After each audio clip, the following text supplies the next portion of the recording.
اب آئیے حضرات ہماری فہرست میں مہمان خصوصی حضرت مولانا مفتی محفوظ الرحمان صاحب سے کہ حضرت والا تشریف لائیں اور اپنے نصیحانہ کلمات سے ہم سب کو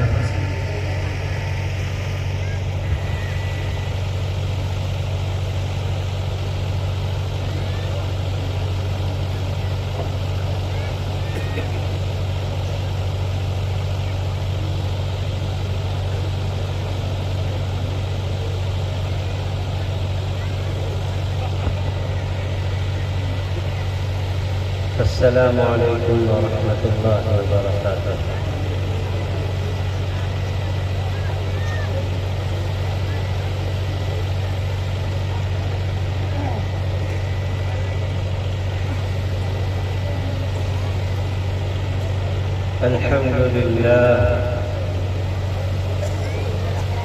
الحمد لله نحمده ونستعينه ونستغفره ونؤمن به ونتوكل عليه ونعوذ بالله من شرور أنفسنا ومن سيئات أعمالنا من يهده الله فلا مضل له ومن يضلل فلا هادي له ونشهد أن لا إله إلا الله وحده لا شريك له ونشهد أن سيدنا وحبيبنا وشفيعنا وسندنا وإمامنا ومولانا محمدا عبده ورسوله صلى الله تبارك وتعالى عليه وعلى آله وأصحابه وبارك وسلم تسليما كثيرا كثيرا. أما بعد فأعوذ بالله من الشيطان الرجيم. بسم الله الرحمن الرحيم.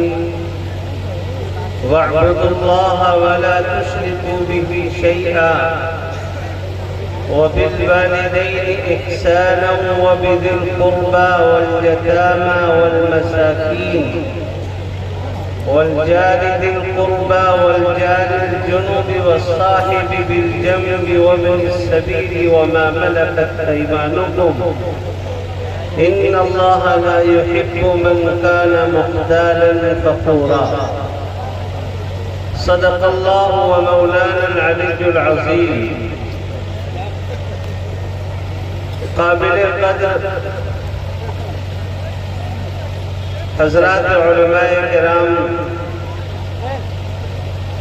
بزرگوں، نوجوان بھائیوں، باعزت ماؤں اور بہنوں،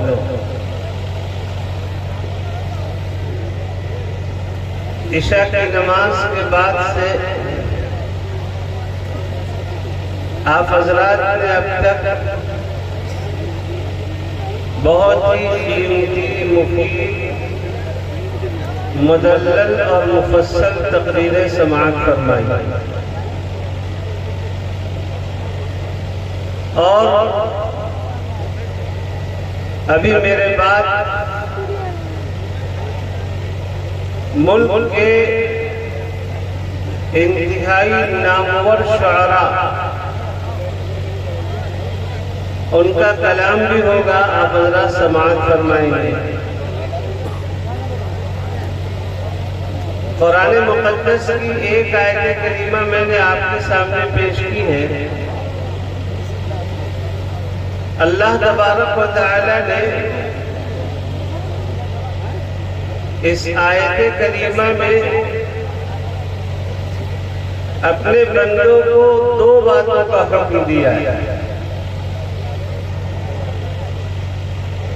اور کامل مسلمان، کامل مومن حقیقی معنی میں وہی ہے جو دونوں باتوں پر صحیح سے عمل کر رہا ہو.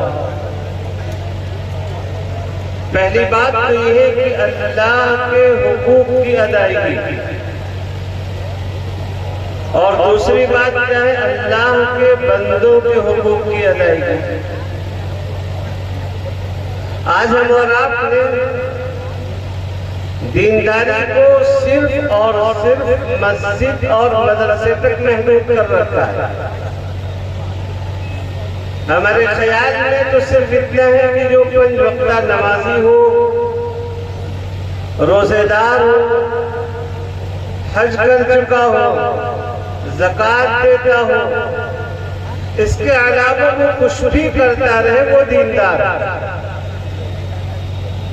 حالانکہ ایسا نہیں، جناب رسول اکرم صلی اللہ تعالی علیہ وسلم نے عبادات کو الگ بیان کیا ہے، معاملات، معاشرت، ہمیں سماج میں کیسے رہنا ہے، ہمیں اپنے بڑوں کے ساتھ کیسے پیش آنا ہے، چھوٹوں کے ساتھ کیسے پیش آنا ہے، ہمارے اوپر ہمارے ماں باپ کے کیا حقوق ہیں، ہماری اولاد کے ہم پر کیا حقوق ہیں، ہمارے بھائی بہنوں کے ہم پر کیا حقوق ہیں، ہم شوہر ہیں تو بیوی کے کیا حقوق ہیں، بیوی ہے تو شوہر کے کیا حقوق ہیں، پڑوسیوں کے، رشتہ داروں کے، اعزاء اقارب کے، دوست احباب کے، غریبوں کے، ماتحتوں کے کیا کیا حقوق بنتے ہیں، جو یتیم ہیں، بے سہارا ہیں، جن کا کوئی پرسان حال نہیں ہے، ان کی ذمہ داریاں ہمارے اوپر کیا ہے،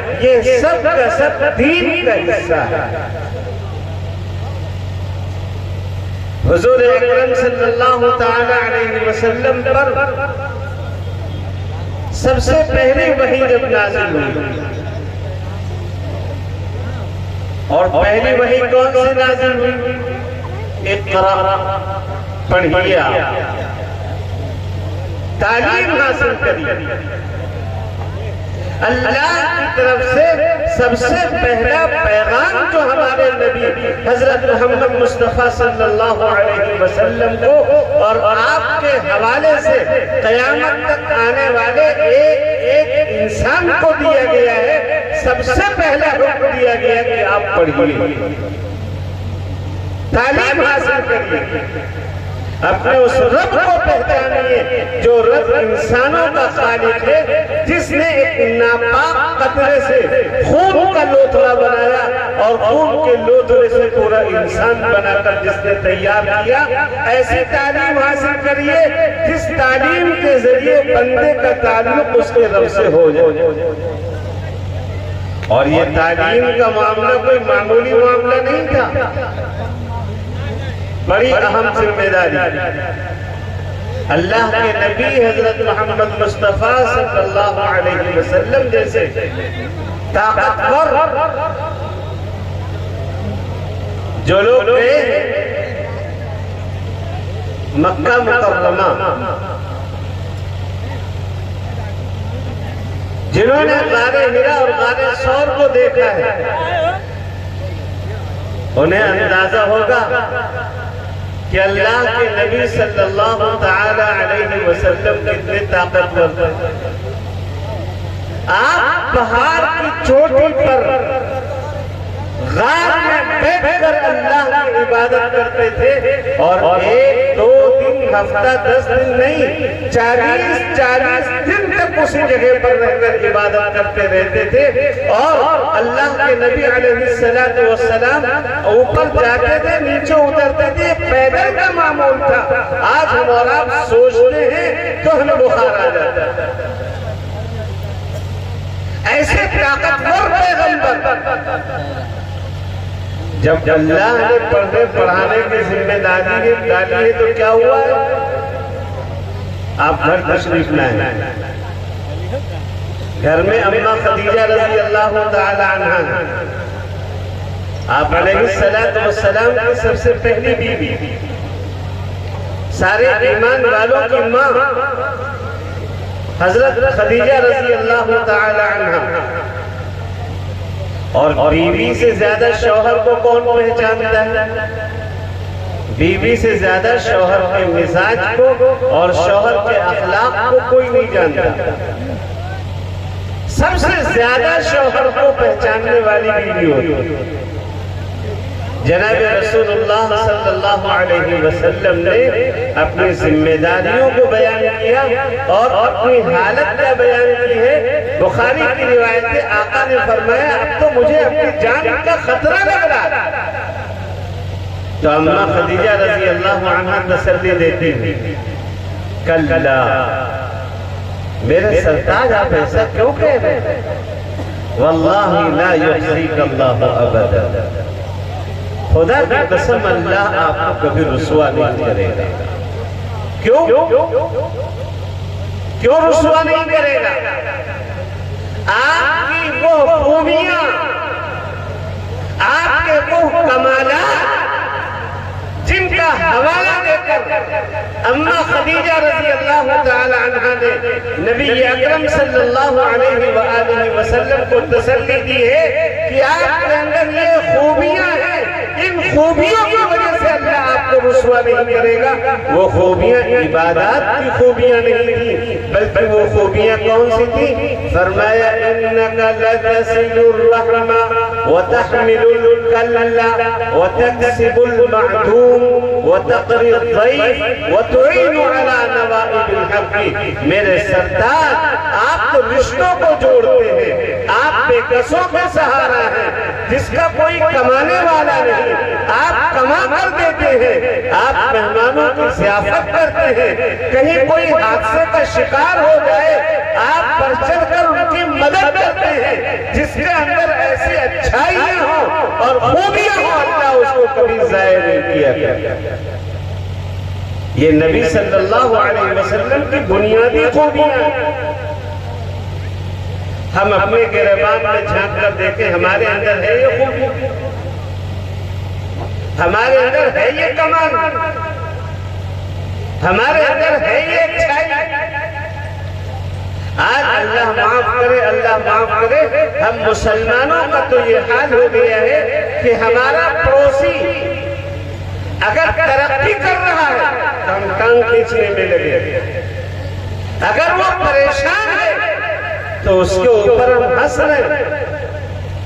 آج ہمارا حال یہ ہے، دوسروں کی برائیوں کو ہم تلاش کرتے ہیں اور ان کی ٹوہ میں لگ جاتے ہیں۔ ہمیں یہ پتہ ہوتا ہے کہ ہمارے گاؤں میں کون سا لڑکا یا لڑکی موبائل کا غلط استعمال کر رہے ہیں، لیکن ہمیں یہ پتہ نہیں ہوتا کہ کس بچے کی تعلیم فیس کی ادائیگی نہ ہونے کی وجہ سے رک رہی ہے۔ ہمیں یہ احساس تک نہیں ہوتا۔ بے شمار بچے فیس ادا نہ ہونے کی وجہ سے اپنی ذہانت، اپنی قابلیت اور اپنی لیاقت کے باوجود کر کے تعلیم چھوڑ دیتے ہیں اور ادھر ادھر بھٹکتے پھر رہے ہیں۔ بہت سے غریب پیسے نہ ہونے کی وجہ سے وہ علاج نہیں کرا پاتے اور اسی طرح گھٹ کے مر جاتے ہیں۔ ہمیں اس کا احساس تو نہیں ہوتا۔ ہمیں احساس اس بات کا ہے کہ فلاں کی لڑکی فلاں کے گھر کیوں آتی جاتی، فلاں آدمی فلاں کے گھر کیوں آتا جاتا ہے۔ ہم برائیوں کی کیوں ہو رہے ہیں، اچھائیوں کی طرف ہمارا ذہن نہیں جاتا۔ ہمارے نبی صلی اللہ علیہ وسلم کی بنیادی عادت کیا ہے؟ اماں خدیجہ نے بیان کیا نا کہ آپ کے اندر خوبیاں کیسے ہیں، کمالات کیسے ہیں، اچھائیاں کیسے ہیں۔ اور ایک بات یاد رکھیے، دنیا کا ایک دستور ہے کہ دنیا کے اندر جس کو ترقی ملنی ہوتی ہے اسی کو آزمائش کا شکار بننا پڑتا ہے۔ امتحان کس بچے کا ہوتا ہے؟ جس کو اگلا درجہ حاصل کرنا ہے، جس کو 11ویں میں داخلہ لینا ہے، اس کا ہائی اسکول کا امتحان ہوگا، اور جس کو امتحان دینا ہے وہ محنت کرے گا۔ جو محنت کر کے اسکول جائے گا غیر حاضری پر اس کو ڈانٹ پڑے گی، اور جو بچہ اسکول ہی نہ جائے نہ اس سے کوئی پوچھنے والا ہے نہ کوئی کرنے والا۔ تو جس کو ترقی ملی ہے اسی کو آزمائش کا شکار ہونا پڑتا ہے۔ اللہ تبارک و تعالی جس کے لیے جنت اللہ نے بنائی ہے، جنت کی نعمتیں اللہ نے جس کے لیے تیار کی ہے، دنیا کے اندر انہی کو آزمائش میں گرفتار ہوا۔ اور اللہ نے فرمایا ام حسبتم ان تدخلوا الجنہ، کیا تم سمجھتے ہو کہ جنت میں بڑی آسانی سے داخلہ ہو جائے گا؟ وَلَمَّا يَأْتِكُمْ مَثَلُ الَّذِينَ خَلَوْا مِن قَبْلِكُمْ، اب تک تم پر وہ حالات نہیں آئے جو پچھلے لوگوں پر آئے تھے. مَسَّتْهُمُ الْبَأْسَاءُ وَالضَّرَّاءُ، انہیں فقر و فاقہ بھی پہنچا تھا، انہیں سختی بھی پہنچی تھی. وَزُلْزِلُوا، اور ان کو جھنجھوڑا بھی گیا تھا. حَتَّى يَقُولَ الرَّسُولُ وَالَّذِينَ آمَنُوا مَعَهُ مَتَى نَصْرُ اللَّهِ، یہاں تک کہ پیغمبر اور پیغمبر کے ساتھی ایمان والے وہ سب بول پڑے اللہ کب آئے گی مدد. اللہ نے فرمایا کہ سنو اب اللہ کی مدد بہت جلد آئے گی. تو دنیا کے اندر حالات، آزمائشیں اور پریشانیاں، مشکلات اور مصیبتیں اسی کے اوپر آتی ہیں. اللہ تبارک و تعالیٰ کا جس کے بارے میں فیصلہ ہے کہ اس کو ترقی دینا ہے.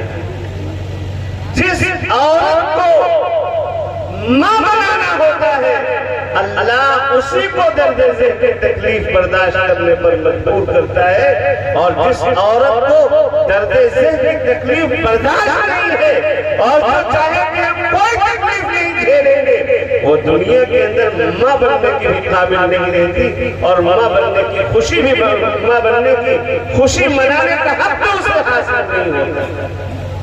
جو میرے بھائیوں، اللہ کی طرف سے حالات اور مصیبتیں اور پریشانیاں ایمان والوں پر آتی ہیں.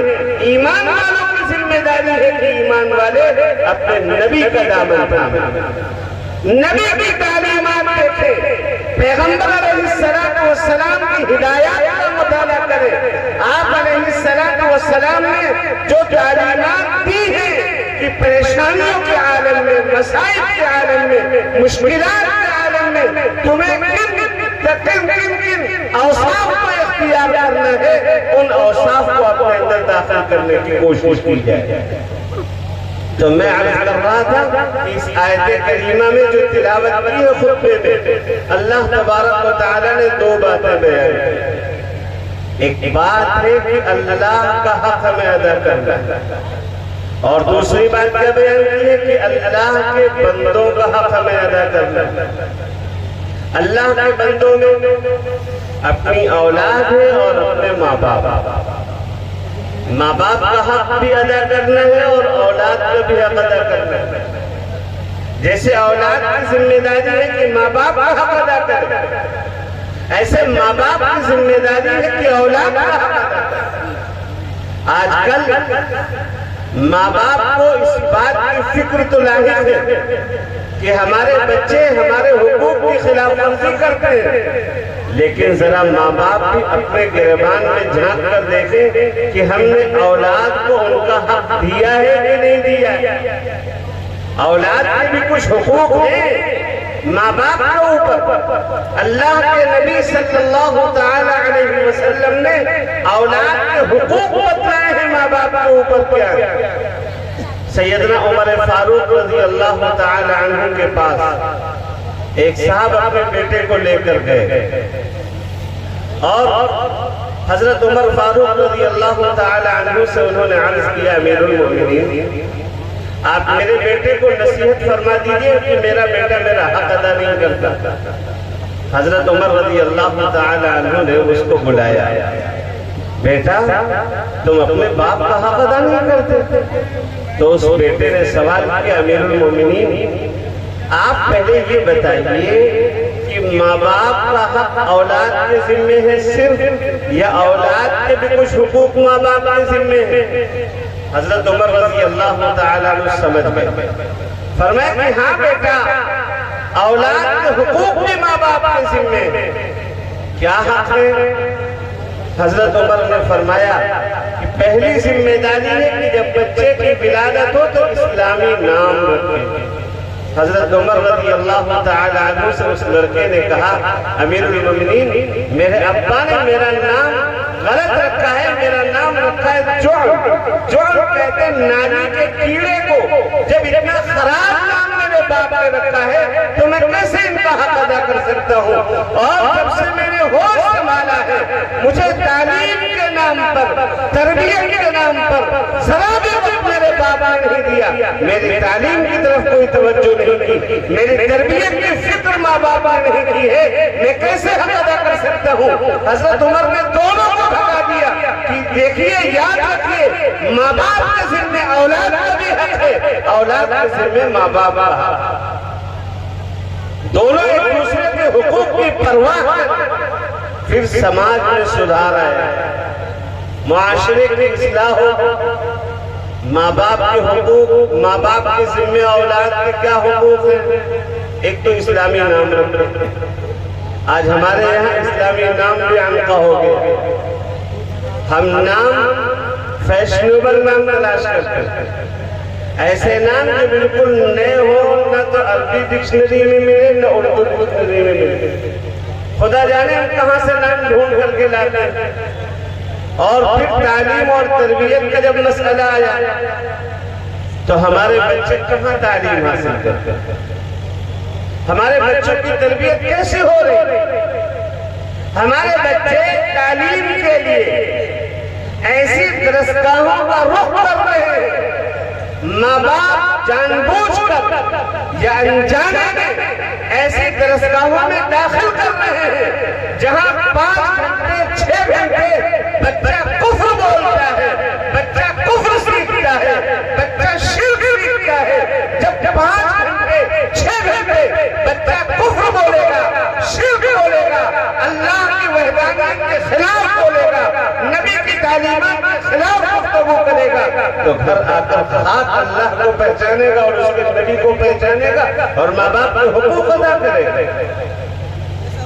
ماں باپ کے پاس اتنا حق، اتنا وقت نہیں ہے کہ اپنی اولاد کو لے کر بیٹھے، ان کو اللہ کا تعارف کرائیں، عقیدہ ان کا مضبوط کریں، ان کو نبی کا تعارف کریں، نبی کی محبت ان کے دل کے اندر بسے، اور یہ سمجھیں کہ بیٹا کامل مسلمان تم اسی وقت بن سکتے ہو جب تمہارے نبی حضرت محمد صلی اللہ علیہ وسلم کی محبت تمہارے دل میں ساری کائنات سے زیادہ ہو۔ اور صحابہ کرام رضی اللہ عنہم اجمعین نے یہ سب کر دکھایا۔ ایک صحابی ہے سیدنا طلحہ ابن برہ رضی اللہ تعالی عنہ، جناب رسول اکرم صلی اللہ علیہ وسلم کے پاس حاضر ہوئے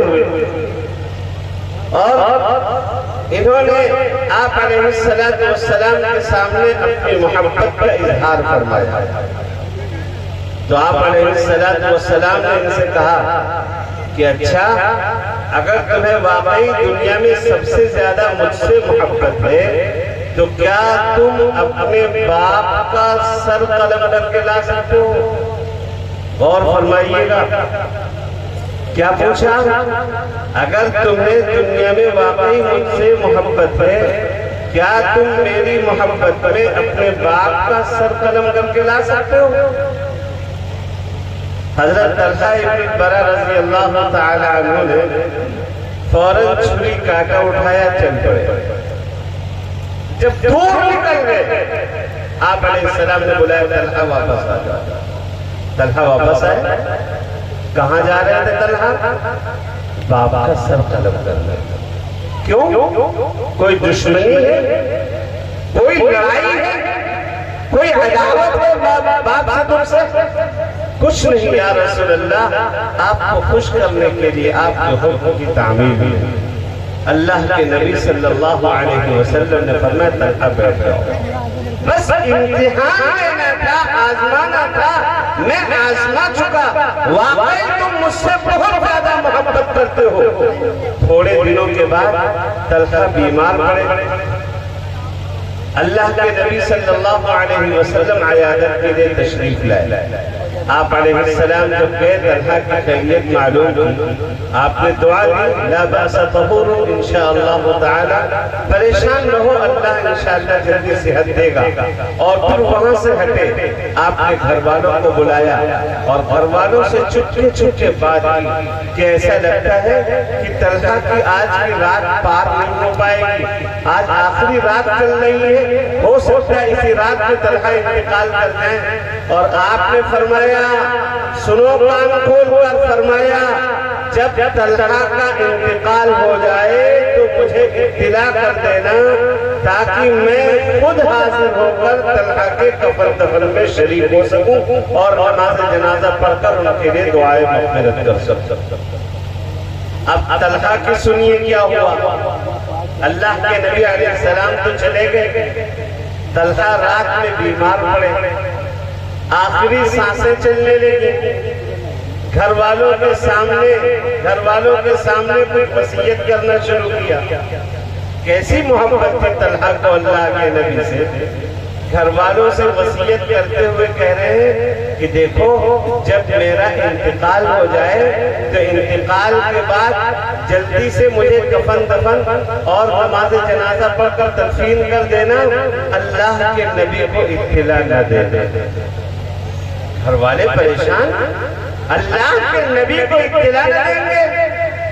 نبی علیہ السلام خود اپنی خواہش ظاہر کرتے گئے ہیں کہ جب انتقال ہو تو مجھے بتانا، میں آ کر نماز جنازہ پڑھا کر مغفرت کروں، مغفرت کی دعا کروں۔ لیکن طلحہ کہہ رہے ہیں خدا کے واسطے میرے انتقال کی خبر نبی علیہ السلام کو نہ دے دے۔ کیوں؟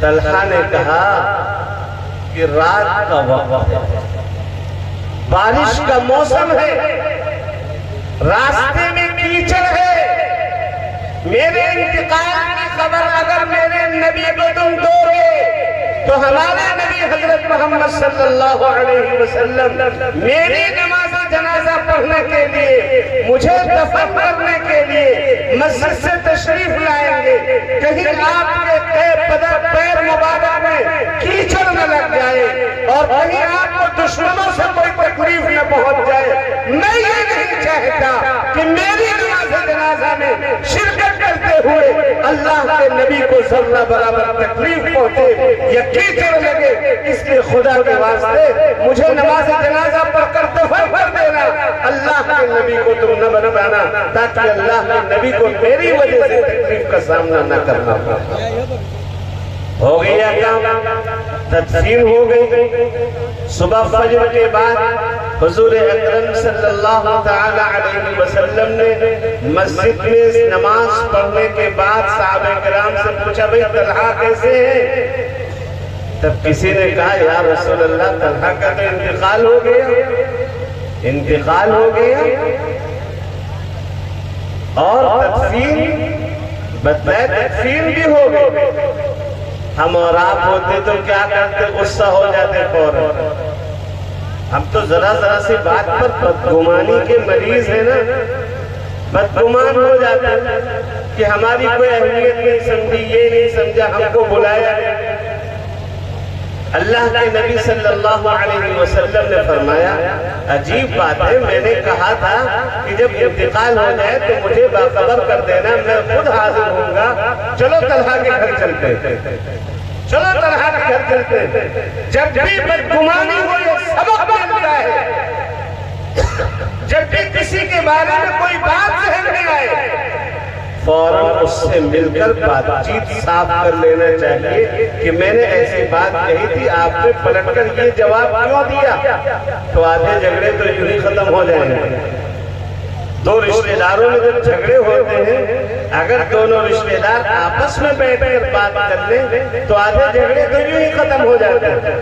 لیکن ہوتا کیا ہے، ایک تیسرا آدمی ہوتا ہے جو دونوں کا خیر خواہ ہوتا ہے، ان کے پاس جاتا ہے اور کہتا ہے کہ میاں عبد الرحمن صاحب تم کو ایسا ایسا کہہ رہے تھے، اور عبد الرحمن کے پاس جاتا ہے کہتا ہے کہ محمد احمد صاحب تم کو ایسا ایسا کہہ رہے تھے، دونوں طرف چڑھاتا ہے اور دونوں طرف چڑھانے کے بعد جب لڑائی کی نوبت نوبت آ جاتی ہے تب پھر بیچ میں صلح کرا کے خود سرخرو بننے کی کوشش کرتا ہے۔ ہمارے نبی حضرت محمد مصطفیٰ صلی اللہ علیہ وسلم نے فرمایا کہ چلو طلحہ کے گھر چلتے ہیں، آخر وجہ پوچھتے ہیں کہ آخر کس وجہ سے انہوں نے رات میں ہم کو نہیں بلایا۔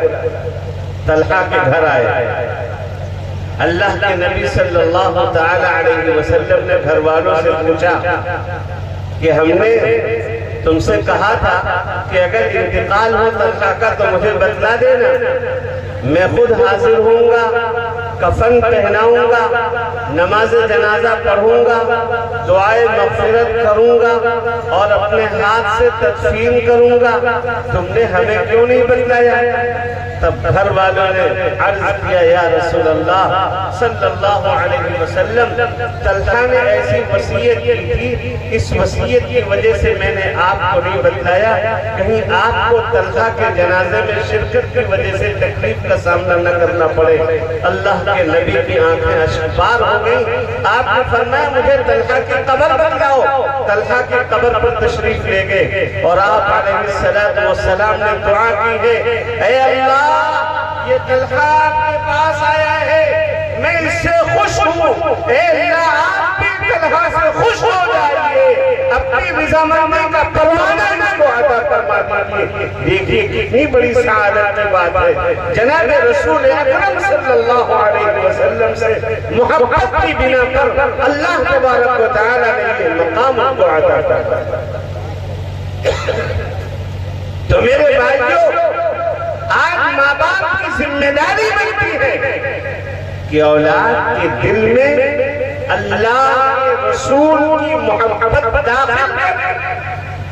اگر بچہ 5 گھنٹے مشنری اسکولوں میں جاتا ہے، 5 گھنٹے اسکول میں جا کر وہ شرکیہ اور کفریہ کلمات حاصل کرتا ہے، ہماری ذمہ داری بنتی ہے کہ 5 گھنٹے سے زائد ہم گھر میں بٹھا کر اس کو اللہ کا تعارف کرائیں، اللہ کے رسول کا تعارف کرائیں، صحابہ کرام کی محبت کا قصہ اس کو سنائیں۔ صحابہ کرام نے اپنے اولاد کو کس طرح حضور اکرم صلی اللہ علیہ وسلم سے محبت کرنے والا بنایا تھا۔ ایک صحابی ہے حضرت حبیب ابن زید انصاری رضی اللہ تعالی عنہ، آپ علیہ السلام مکہ مکرمہ میں تھے، ہجرت سے پہلے ہی وہ تشریف لائے تھے مکہ مکرمہ، اور منی کی گھاٹی میں آپ علیہ السلام کے ہاتھ پر انہوں نے اسلام قبول فرمایا اور پھر چلے گئے تھے مدینہ۔ حضور اکرم صلی اللہ علیہ وسلم کو دعوت دی، جب آپ ہجرت کر کے مدینہ طیبہ تشریف لے گئے تو آپ علیہ السلام اور آپ کے ساتھیوں کی خوب نصرت بھی کی انہوں نے۔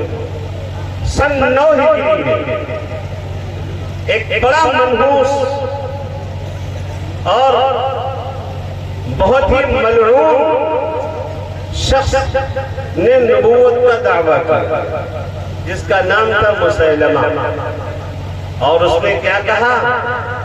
اس نے کہا خط لکھا حضور کے پاس، اور یہ خط لکھا کہ اب نبوت اکیلے تمہارے گھر کی کھیتی نہیں ہے، پارٹنرشپ میں نبوت چلے گی، ہم بھی نبی ہیں آپ بھی نبی ہیں، دونوں مل کر یہ کام کریں گے۔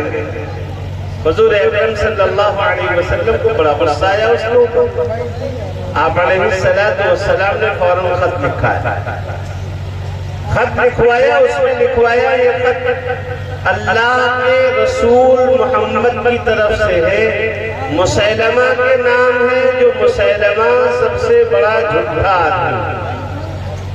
اب خط میں جب جھوٹا لکھا، کذاب لکھا، تو خط لے کر کون جائے اس کی بھی شامت آئی۔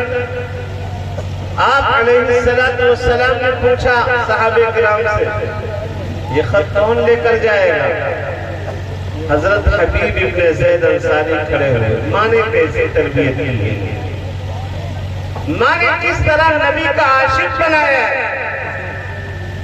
خط لے کر گئے، مسیلمہ کے پاس پہنچے، مارے گئے، پیٹے گئے اور اتنا مار کھلایا جیل میں ڈال کر مسیلمہ سوچ رہا تھا میں جو کہوں گا وہ کہلوا لوں گا ان سے جو چاہوں گا۔ پھر مسیلمہ نے جب بلایا، خوب پٹ چکے ہیں، سزائیں جھیل چکے ہیں، ہاتھوں میں ہتھکڑیاں پڑی ہوئی ہیں، مسیلمہ کے دربار میں آئے اور مسیلمہ نے پوچھا یہ بتاؤ محمد کو اللہ کا رسول مانتے ہو؟ کہنے لگے ہاں اشہد ان محمد رسول اللہ، میں گواہی دیتا ہوں کہ محمد صلی اللہ علیہ وسلم اللہ کے رسول ہیں۔ پھر اس نے پوچھا مجھے بھی اللہ کا رسول مانتے ہو؟ تو کہنے لگے میں بہرا ہوں نہیں سن پاتا۔ دوبارہ پھر مسیلمہ نے کہا محمد کو مانتے ہو؟ جی ہاں وہ ہمارے رسول ہیں، اللہ نے ان کو ہماری طرف نبی بنا کر بھیجا، مجھے مانتے ہو؟ میں کہہ چکا ہوں بہرا ہوں نہیں سن پاتا۔ پھر پوچھا مسیلمہ نے بتاؤ محمد کے بارے میں کیا عقیدہ؟ فرمایا کہ وہ تو اللہ کے سچے پیغمبر ہیں، مجھے مانتے ہو کہ نہیں مانتے؟ میں بہرا ہوں نہیں سن پاتا ہوں۔ مسیلمہ کا غصہ آیا اور اس نے جلاد کو حکم دیا، جلاد نے تلوار چلائی، ہاتھ کاٹ دیا، ہاتھ دور جا کر گرا، خون سے بدن ہو رہا۔ پھر پوچھا بتاؤ اب بتاؤ میاں مجھے مانتے ہو کہ نہیں مانتے؟ کہا میں بہرا ہوں نہیں سن پاتا ہوں، دوسرا ہاتھ کاٹ دیا۔ اب بتاؤ میاں مجھے مانو گے کہ نہیں مانو گے؟ ناک کاٹا گیا، کان کاٹے گئے، زبان کاٹی گئی، پیر کاٹ دیے گئے، تڑپ تڑپ کر انہوں نے جانا۔ لیکن اور آگے آئیے ماں نے تربیت کیسے کی، ماں نے کیسے تربیت کی؟ اللہ کے نبی صلی اللہ علیہ وسلم نے جب ماں کو بلایا اور ماں کے سامنے ان کے لخت جگر، ان کے نور نظر، ان کے فرزند ارجمن حبیب ابن زید انصاری کے حالات کو اللہ کے نبی نے بیان کیا کہ تمہارے بیٹے کی تڑپ تڑپ کر موت ہوئی ہے، میری محبت میں اس کے کان کاٹے گئے، میری محبت میں زندہ حالت میں اس کی زبان کاٹی گئی، میری محبت میں اس کے پیر کاٹے گئے، میری محبت میں اس کے ہاتھ کاٹے گئے، میری محبت میں اس کے ناک کاٹی گئی، میری محبت میں تڑپ تڑپ کر اس نے جان دی ہے، لیکن مجھے رسول مان لیا تو مان لیا، میرے علاوہ کسی کی رسالت کو کہنا تو بڑی بات، سننا بھی اس نے گوارا نہیں کیا ہے۔ تو ماں کی زبان سے بے اختیار جو الفاظ نکلتے ہیں، کیا کہتی ہے ماں؟ کیا کہتی ہے ماں؟ ماں کہتی ہے یقیناً یا رسول اللہ، یا رسول اللہ آج تک میرے بیٹے نے میرے دودھ کا حق ادا کر دیا ہے، لہذا اليوم ارضعته یا رسول اللہ، یہی دن دیکھنے کے لیے تو میں نے اپنے بیٹے کو دودھ پلایا تھا، میری تربیت کا حق میرے بیٹے نے آج ادا کیا۔ کیا ہم بھی اپنے بچوں کی تربیت کرتے ہیں؟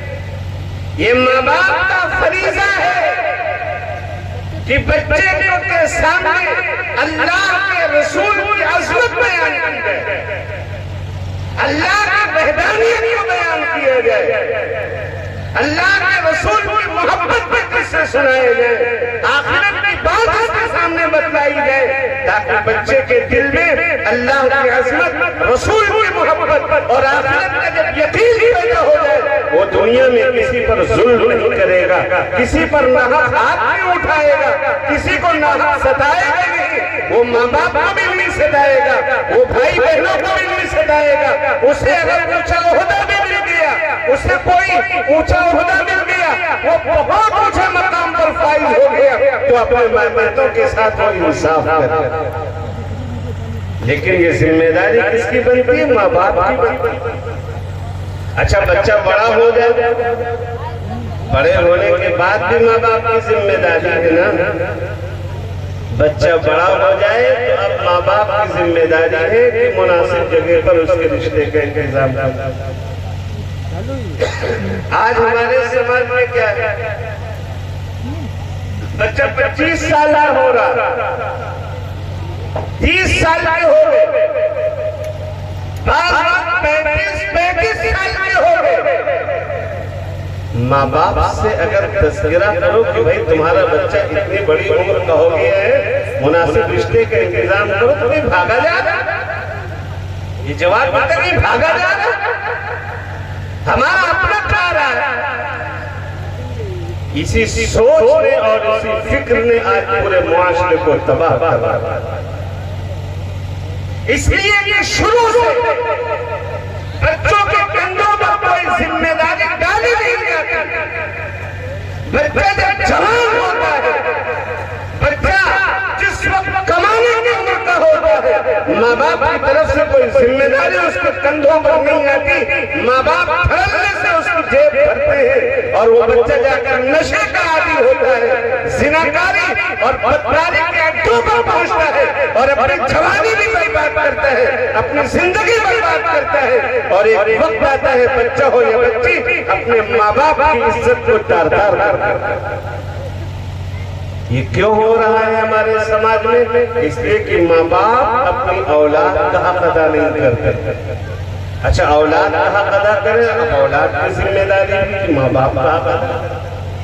ماں باپ کا حق کیا ہے؟ آقا نے تو دو لفظوں میں بیان کیا، ہما جنتک و نارک، یہ تمہاری جنت بھی ہے اور تمہاری دوزخ بھی۔ حضور اکرم صلی اللہ علیہ وسلم کی دعائیں اور بد دعائیں سب قبول ہیں کہ نہیں؟ آپ بتائیں سب قبول ہیں کہ نہیں؟ آپ نے جو دعا دی وہ مقدر کا سکندر بن گیا۔ بخاری کی روایت، ایک صحابی بیچارے جاتے ہیں غلہ خریدتے ہیں، تھوڑا تھوڑا کاروبار، دو صحابی آئے، آپ اپنے کاروبار میں ہمیں شریک کر لیجیے، اس لیے کہ اللہ کے نبی نے آپ کو برکت کی دعا دی ہے۔ ان دونوں کو یقین ہے کہ نبی پاک علیہ السلام نے جسے برکت کی دعا دی ہے وہ کاروبار میں کبھی نقصان نہیں اٹھا سکتا۔ شرکت ہو گئی، ایک ایک دن میں ایک ایک اونٹ غلہ نفع میں ملتا ہے، گھر بھیجا جاتا ہے۔ اللہ کے نبی نے دعا دی ہے برکت کی۔ حضرت ابو ہریرہ کو تھوڑی سی کھجوریں اللہ کے نبی کے پاس لے کے آئے، آپ نے برکت کی دعا دی۔ حضرت ابو ہریرہ فرماتے ہیں نبی کی دعاؤں کا اثر، فرماتے ہیں کہ اس سے کھجوریں میں حضور کی پوری زندگی پر کھاتا رہا اور جو ملا اسے کھلاتا رہا، لیکن کھجور ختم نہیں ہوئی۔ حضرت ابو بکر کی زندگی گئی، دور آیا، ان کے پورے دور میں اس سے کھجوریں کھاتا رہا، لوگوں کو کھلاتا رہا، کھجوریں ختم نہیں ہوئی، ابو بکر کا بھی انتقال ہو گیا۔ حضرت عمر کا زمانہ آیا، حضرت عمر کی پوری زندگی میں کھجوریں کھاتا رہا، لوگوں کو کھلاتا رہا، لیکن کھجوریں ختم نہیں ہوئی، حضرت عمر شہید ہو گئے۔ حضرت عثمان کا زمانہ آیا، حضرت عثمان کی پوری زندگی میں کھجوریں کھاتا رہا، لوگوں کو کھلاتا رہا، لیکن کھجوریں ختم نہ ہوئی، حضرت عثمان شہید ہوئے۔ اس وقت ایسا حادثہ تھا، اس حادثے میں وہ تھیلی کہیں گم ہو گئی، لیکن 25-30 سال تک اللہ کے نبی کی دعا کھجوروں میں شامل تھی، ان کھجوروں کے اندر خاتمے کی نوبت نہیں آئی، کھجوریں ختم نہیں ہوئی۔ یہ نبی کی دعاؤں کا اثر، اور نبی جسے بد دعا دیتے سوچئے اس کی بربادی میں کوئی شبہ، کوئی شک ہے؟ ابو لہب کے بیٹے کو نبی نے بد دعا دی تھی۔ جب بیٹوں نے نبی اکرم علیہ السلام کی بیٹیوں کو آ کر طلاق دی تھی، آپ نے بد دعا دی تھی، اور بد دعا کا اثر کیا ہوا تھا؟ ملک شام جا رہا تھا قافلہ، ابو لہب نے خوب سمجھا بجھا کر بھیجا تھا لوگوں کو کہ دیکھو مجھے ڈر ہے کہ محمد کی بد دعا میرے بیٹے کو نہ لگ جائے، اس لیے میرے بیٹے کی دیکھ ریکھ کرنا۔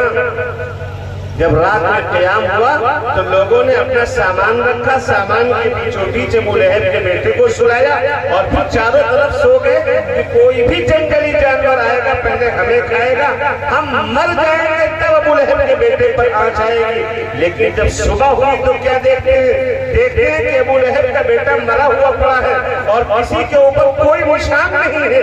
جب تحقیق کی ہے تو پتہ چلا ہے رات میں جانور آیا ہے، اور جانور نے سب کے منہ کو سونگھا ہے، اور سب کے منہ کو سونگنے کے بعد جابر نے چھلانگ لگایا ہے اور چھلانگ لگا کر ابو لہب کے بیٹے کو جا کر اس کے حلق کو کاٹ کر جانور چلا گیا ہے. ابو لہب کا بیٹا مر گیا ہے اور کسی کے اوپر ذرہ برابر نشان کر دیا ہے. یہ نبی کی بددعا. آقا بددعا کیا دے رہے ہیں؟ آقا بددعا دیتے ہیں ایک موقع پر. اچھا حضور بددعا تو دیتے نہیں تھے. حضور صلی اللہ علیہ وسلم بددعائیں نہیں دیتے تھے. آپ جانتے ہیں طائف میں کتنا ستایا گیا تھا نبی علیہ السلام. آپ نے بددعا دی, طائف والوں کو بددعا دی. بہت سارے واقعات سنے ہوں گے, آپ نے بددعا نہیں دی. آپ تو دعائیں دیتے تھے. آپ کہتے تھے اللہ انہیں ہدایت دے دے, بیچارے جانتے نہیں. لیکن میرے نوجوانوں, نوجوان بھائیوں اور بہنوں, آج جو اپنی انا پر اور اپنی ضد پر اڑے ہوئے ہیں, ماں باپ کی کوئی سننے کو تیار نہیں. سنو, ہمارے نبی حضرت محمد مصطفیٰ صلی اللہ علیہ وسلم بددعا دے رہے ہیں. لمن ادرک والدیہ عند الکبر احدہما او کلیہما فلم یدخلہ الجنہ. جس نے اپنے ماں باپ میں سے دونوں کو یہ ایک کو بڑھاپے کی حالت میں پایا اور ان کی خدمت کر کے جو جنت نہ حاصل کر سکے, ایسا شخص اللہ کی رحمت سے دور ہو. یہ نبی کی بددعا. اور یاد رکھیے, ہر گناہ کی سزا تو اللہ مرنے کے بعد دے گا. شرک کی سزا, کفر کی سزا, ہر گناہ کی سزا مرنے کے بعد. لیکن ماں باپ کو ستانے کی سزا اللہ مرنے سے پہلے دنیا کے اندر عطا کرتا ہے. اس لیے ماں باپ کے حقوق میں ذرہ برابر لاپرواہی اللہ کو گوارا نہیں, اللہ کے محبوب کو بھی گوارا. حضور اکرم صلی اللہ علیہ وسلم جب پیغمبر ہوئے ہیں تو اس وقت سگے ماں باپ تو تھے نہیں. آپ جانتے ہیں پیدائش سے پہلے والد کا انتقال ہو گیا, اور پیدا ہونے کے چند سالوں بعد والدہ بھی رخصت ہو گئی, دادا بھی رخصت ہو گئے. نہ کوئی بھائی, نہ کوئی بہن, نہ ماں اور نہ باپ. لیکن بڑھاپے کے عمر آپ علیہ السلام بڑھاپے کی عمر میں آپ علیہ السلام کے پاس ایک بوڑھی خاتون اور ایک بوڑھے میاں آئے. آخری عمر میں بوڑھے میاں آئے, میاں بیوی آئے. حضور صلی اللہ علیہ وسلم نے کیا کیا ان کے لیے؟ آپ نے اپنی چادر اس وقت کا لباس جو تھا وہ کرتا پاجامہ یا پینٹ شرٹ نہیں تھا, بلکہ لنگی اور چادر لباس. تو لنگی پاجامے کی جگہ پر اور کرتے کی جگہ پر نبی کی چادر. تو آپ یوں سمجھیے کہ آپ نے اپنا کرتا اتارا اور زمین پر بچھا دیا کہ آپ اس پر بیٹھے. کسی کے لیے کرتے ہیں آپ؟ اللہ کے نبی ہیں اور وہ پیغمبر جس پیغمبر کے کرتے سے وابستہ ہونے کے لیے صحابہ کرام تو عاشق تھے ہی. آج 1400 سال کے بعد اس گئے گزرے دور میں نبی کا ایک دیوانہ اور ایک عاشق نبی کے کپڑے اور نبی کے کپڑے سے جو کپڑے پھینک ہوا ہے اس کو دیکھنے کے لیے دور دراز کا سفر کرتے ہیں. بھائی دیوبند میں لوگ جاتے ہیں رومال دیکھنے, وہ رومال حضور کا نہیں ہے, بلکہ حضور نے جو جبہ پہنا اس جبے سے وہ ٹچ ہو چکا ہے. ایسی محبت ہمارے دلوں میں. اب حضور صلی اللہ علیہ وسلم کا جو کرتا جو آپ کے بدن پر ہے, جس میں نبی کا خوشبودار پسینہ لگا ہے, وہ زمین پر بچھا دیں آپ تو کوئی بڑی بات ہوگی نا. آپ نے بچھایا زمین پر اور بوڑھی اماں سے کہا آپ بیٹھیے اس پر, دوسری طرف بوڑھے باپ سے کہا آپ بیٹھیے اس پر.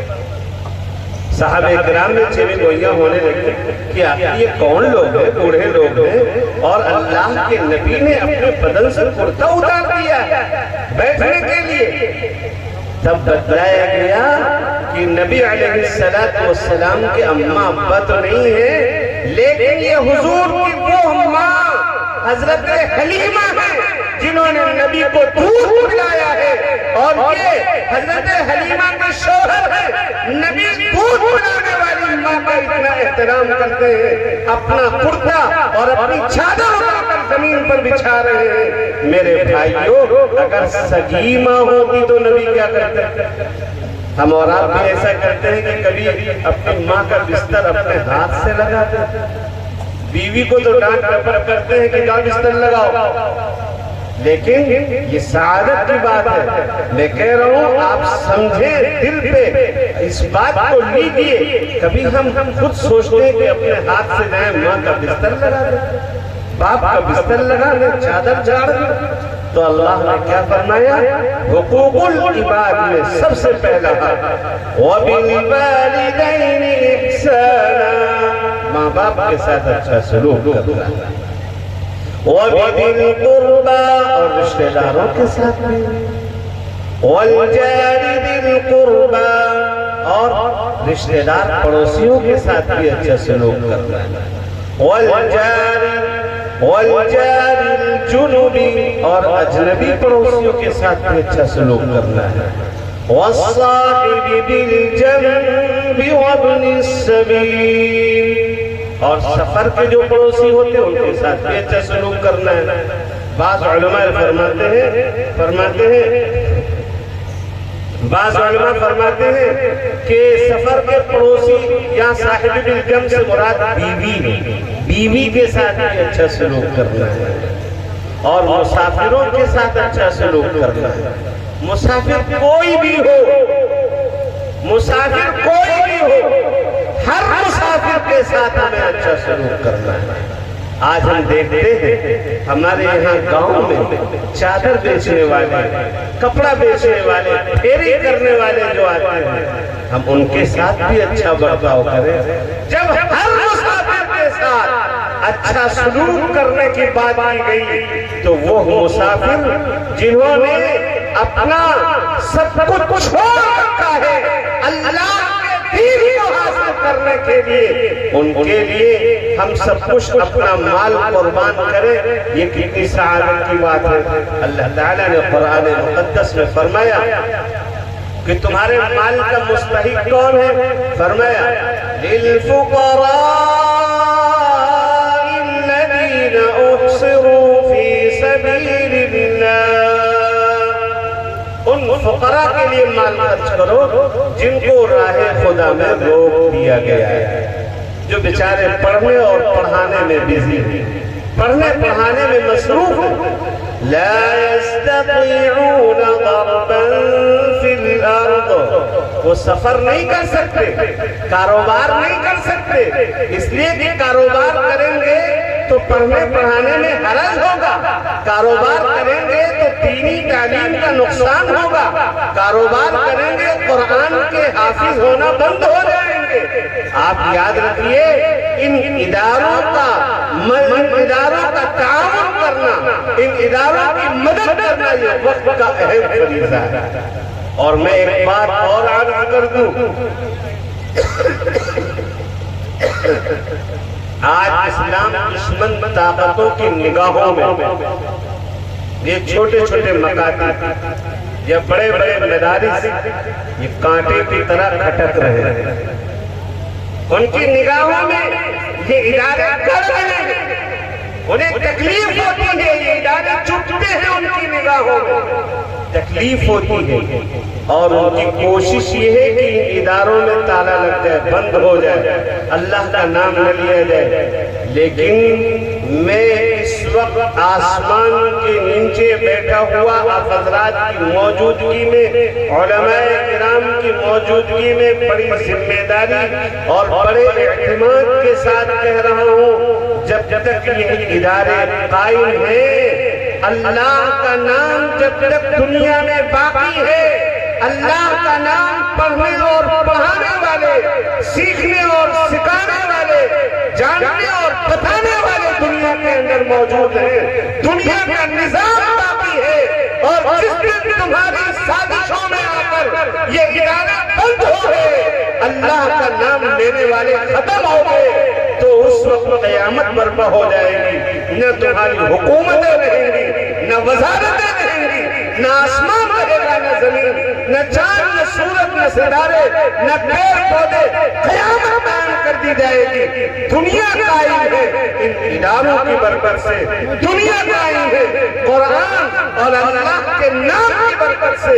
اس لیے میرے بھائیوں، ہمیں اگر بچنا ہے اور اپنی زندگانی ہمیں محفوظ کرنا ہے، ہمیں عزت کے ساتھ جینا ہے، تو ان اداروں سے وابستگی ہماری اشد ضرورت ہے۔ حضرت شیخ الہند رحمۃ اللہ علیہ کا ایک ملفوظ بہت اختصار کے ساتھ میں عرض کر رہا ہوں۔ حضرت جیل میں رہ کے آئے، آپ اندازہ لگائیں 80 سال کا بوڑھا آدمی جس نے انگریزوں کو ناک سے چنے چبوا دیے تھے، ایسا مرد مجاہد، ایسی اعلیٰ سوچ و فکر کا حامل، جیل میں 3 سال کے لیے، جیل میں بھی قرآن کا ترجمہ لکھ رہے ہیں، اور جیل سے آنے کے بعد بڑے درد کے ساتھ انہوں نے علماء کی موجودگی میں ایک بات کی تھی کہ میں نے جیل میں طے کیا ہے کہ میں کریا کریا بستی بستی جا کر قرآن کو عام کروں گا، کیونکہ مجھے پتا ہے میں نے مسلمانوں کی بربادی پر غور کیا ہے، بربادی کے 2 ہی سبب ہیں، ایک آپسی انتشار اور ایک قرآن کریم سے دوری۔ آج الحمدللہ آپ کے گاؤں میں ایک ادارہ چل رہا ہے، آپ کے بچوں کو قرآن سے وابستہ کرنے کے لیے، آپ کے بچوں کو اللہ سے جوڑنے کے لیے، آپ کے بچوں کے دلوں میں اللہ کے نبی کا عشق پیدا کرنے کے لیے۔ یاد رکھیے، اگر کچھ بھی نہ پڑھایا جائے، سال بھر میں بچہ صرف اپنے رب کو پہچان لے، اپنے نبی کو پہچان لے، یقین مانیے آپ کے مدرسے نے پوری قیمت ادا کر دی ہے۔ یہ مدرسہ آپ کے گاؤں میں قائم ہے، ابھی میں نے مسجد میں نماز بھی پڑھی ہے، مدرسہ دیکھا ہے، انتہائی سموحالی اور خستہ حالی کا شکار ہے۔ آج ہماری ذمہ داری بنتی ہے کہ جتنا زیادہ سے زیادہ ہو سکے ہم تعاون کر کے، مدد کر کے اس ادارے کو آگے بڑھائیں۔ مسجد بڑھے گی، مدرسہ ترقی کرے گا، گاؤں کا مسلمان ترقی کرے گا، مدرسے پر زوال آئے گا، مسلمانوں پر زوال آئے گا، مسلمانوں کا وجود مسجد اور مدرسے سے وابستہ ہے۔ مسجد اور مدرسہ اگر ترقی کریں گے، مسلمانوں کی ترقی کو کوئی روک نہیں سکتا ہے۔ اس لیے میرے بھائیوں، طے کرو کہ انشاءاللہ سب کے سب دل کھول کر اس مدرسے کا تعاون کریں گے انشاءاللہ۔ کون کون کرے گا؟ ہاتھ اٹھا کر بتائیں۔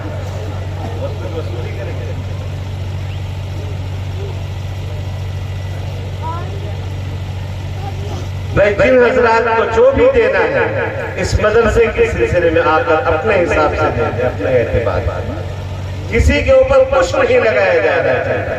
کوئی پھر لے نیچے، کوئی گھوم لے تھوڑا سا،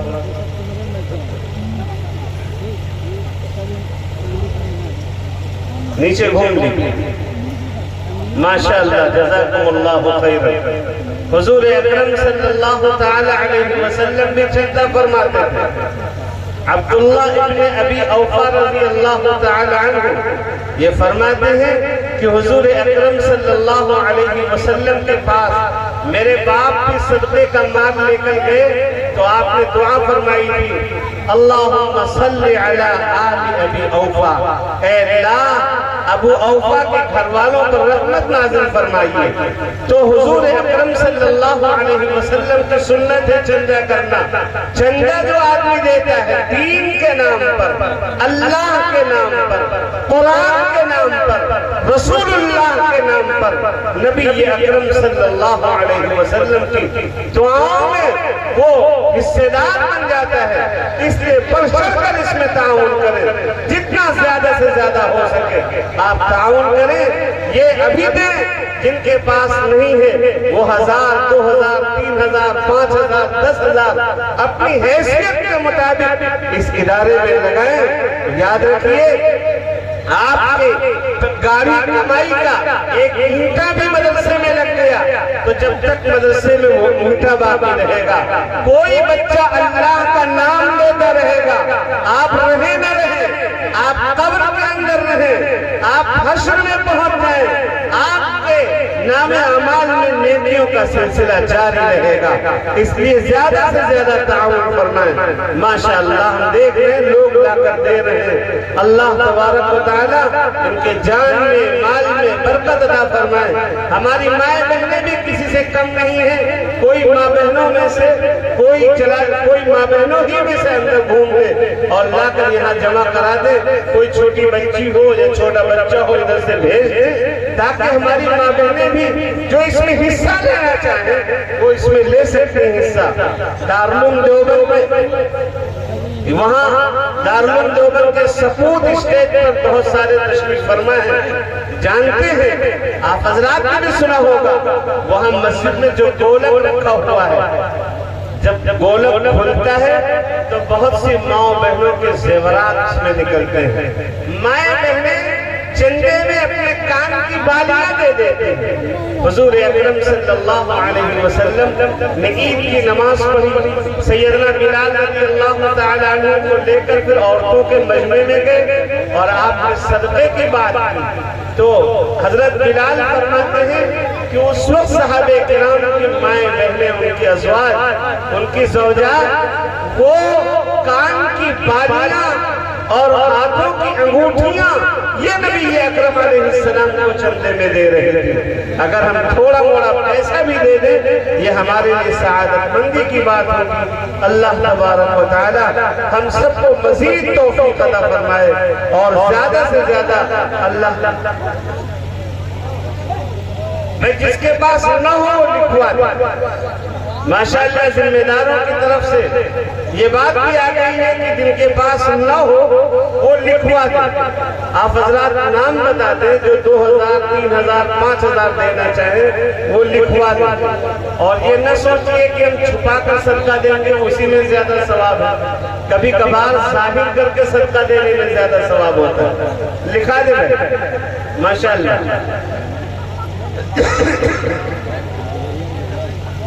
اسٹیج پر رونق افروز علماء کرام جو دور دراز سے تشریف لائیں گے ان سے بھی گزارش ہے کہ وہ اتنا تو کر سکتے کہ انشاءاللہ ہم اتنا دلوا دیں گے، کسی سے کروا دیں گے، چاہیے لکھوا دیں بھائی۔ اللہ تعالیٰ نے فرمایا ان تبدوا الصدقات فنعما ہی، اگر تم صدقات کو ظاہر کر کے دو تو یہ بھی بڑی اچھی بات ہے، یہ بھی بہتر ہے، کوئی برائی نہیں اس میں۔ صدقات ظاہر کر کے دو تاکہ دوسروں کو سبق ملے۔ ماشاءاللہ لکھوا دیں۔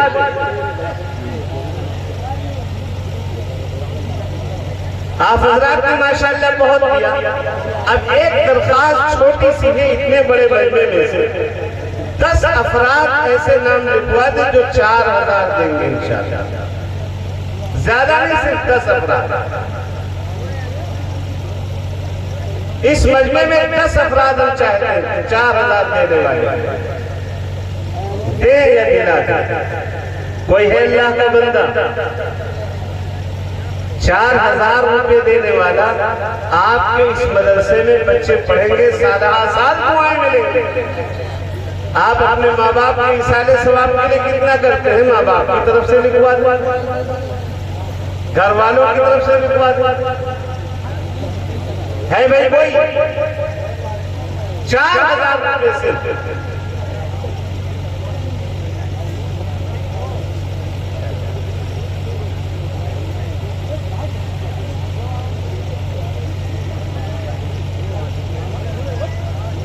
بتا دیں بھائی، نام بتا دیں، نام ظاہر کر دیں۔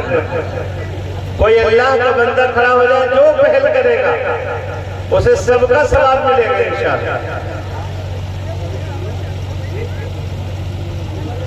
ماشاءاللہ اللہ قبول فرمائے۔ حافظ محمد وسیم صاحب انشاءاللہ 4000 روپے مدرسے میں دیں گے،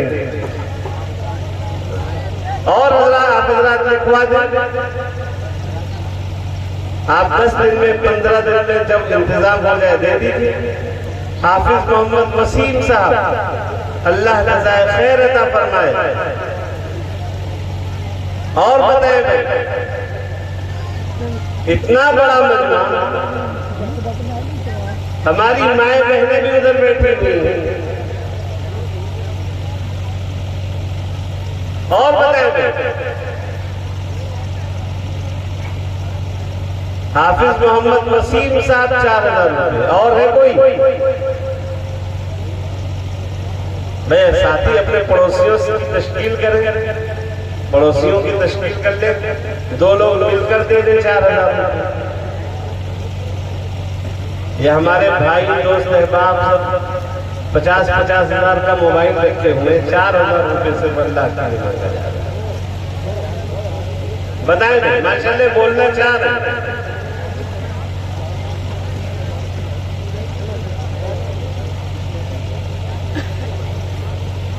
ماشاءاللہ.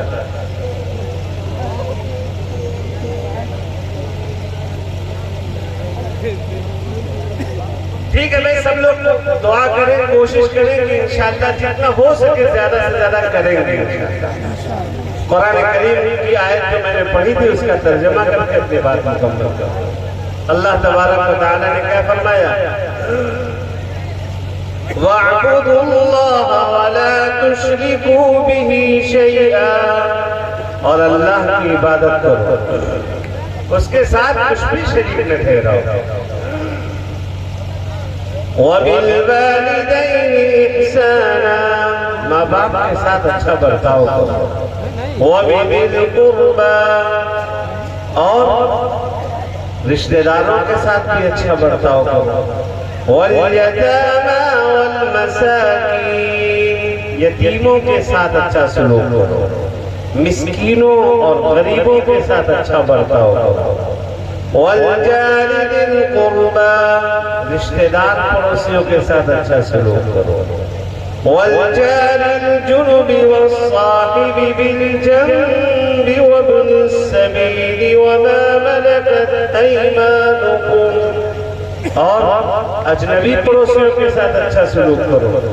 اور سفر کے جو ہم نشین ہیں ان کے ساتھ بھی اچھا سلوک کرو، اور مسافروں کے ساتھ اور اپنے ماتحتوں کے ساتھ اچھا برتاؤ کرو. فرمایا ان اللہ لا يحب من كان مختالا فخورا، بے شک اللہ تبارک و تعالی پسند نہیں کرتا ہر اس شخص کو جو شیخ باز ہو اور گھمنڈی ہو.